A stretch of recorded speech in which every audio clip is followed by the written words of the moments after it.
How's it going, everybody? So we got two solar panels here charging. One is an Anker, one is a Big Blue, and there are 5 slots in total to charge devices. Let me show you them.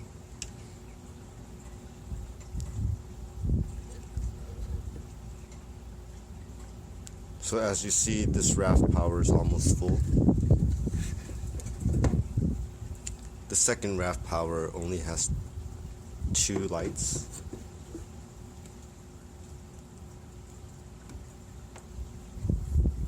This cell phone is being charged.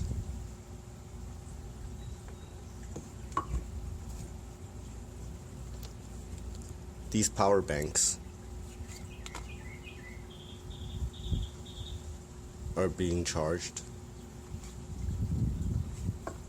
And so right now, with full sun, we're able to charge 5 devices at the same time. So this product definitely works. Both of these products definitely work. But what I want to talk to you about is also some of the pros and cons of each of these products. And so one thing is that there's 3 panels on the Anker, and that allows a maximum of 21 watts. And there are 4 panels. Let me show you. And so there are 4 panels right now on the Big Blue, and they all fold. And the Big Blue folds up to look like this. Now you can take a look at the kit. There are 3 plugs.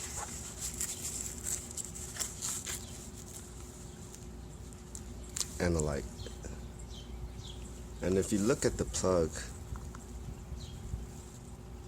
they are 2.4 amp, 2.4 amp, and 1 amp.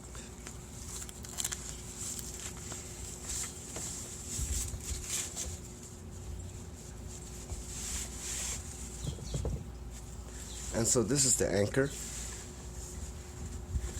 You can fold it up just like that.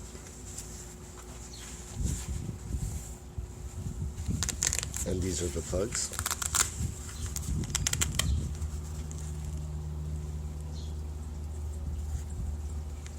And this is what we have. IQ technology. And there's also a light that tells you it's charging.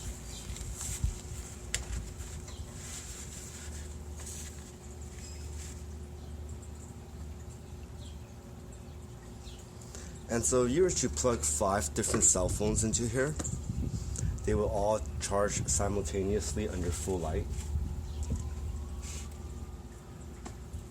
So I'm currently using these power banks. This is RavPower. These are the specs.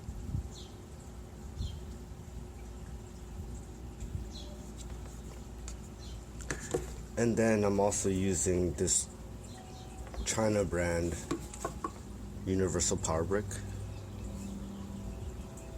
These are the specs.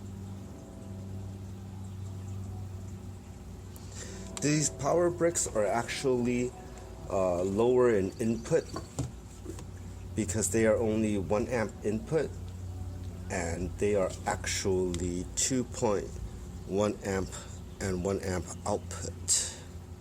So they take longer to charge, supposedly.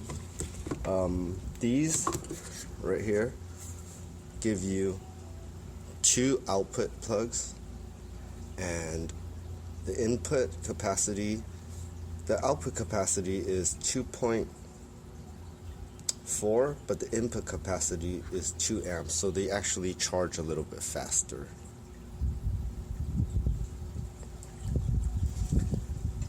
But from my experience of testing these solar power cells and stuff, I don't see a dramatic difference in charge speed between the RavPower and these old bricks.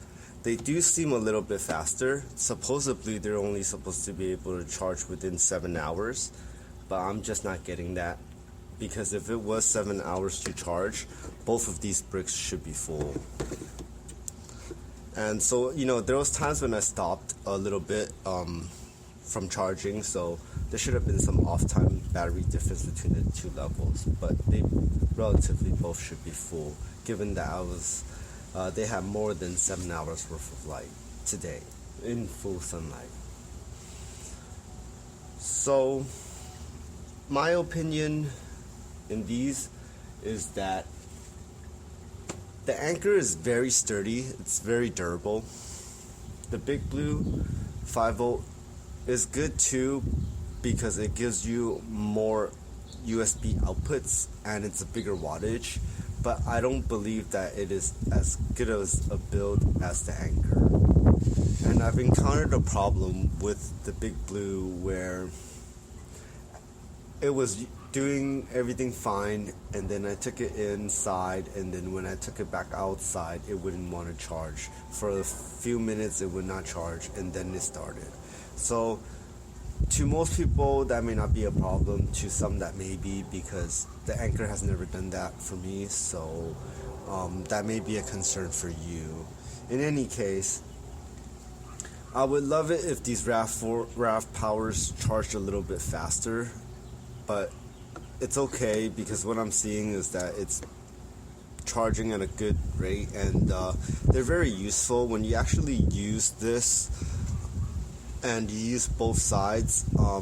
It was built well in the fact that both devices will charge at the same time, and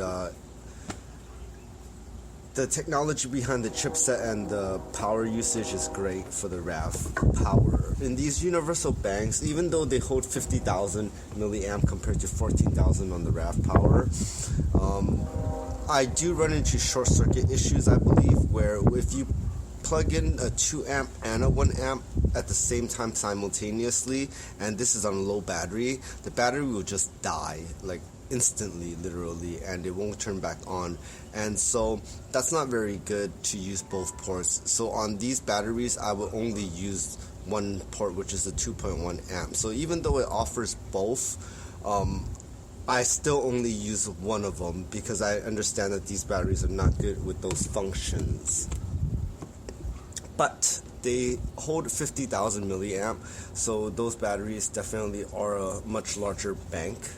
And so I will still continually use them. Even if I had to use this bank to charge the RavPower, it would still be somewhat worth it, because the RavPower can then take the power and split it into two, but there would be a loss in power.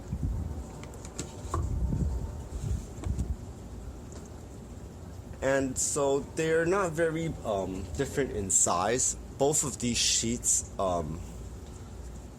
when folded back down, is actually very similar in size, so that's not an issue in regards to if the Big Blue was a little bit too big.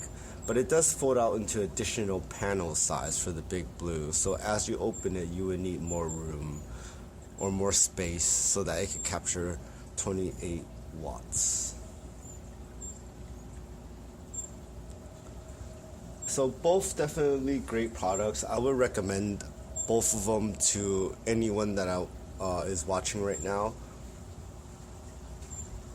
But if you want a more durable product, I would stick with the Anker.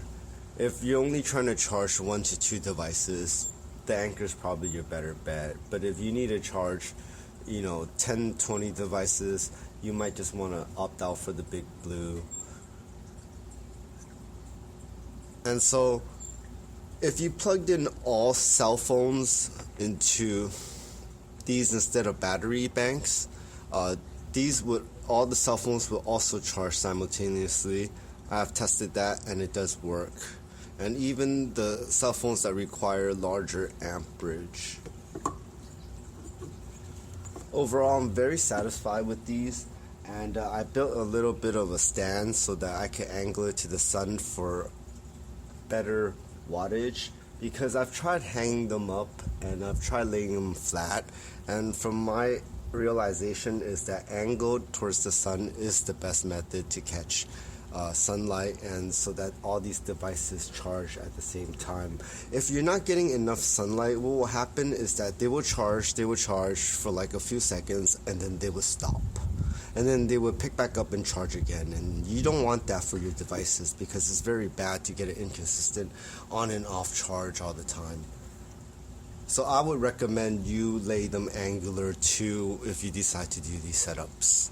Thank you so much for watching. Make sure you like and subscribe. If you do have your own power kits, please share in the comments below.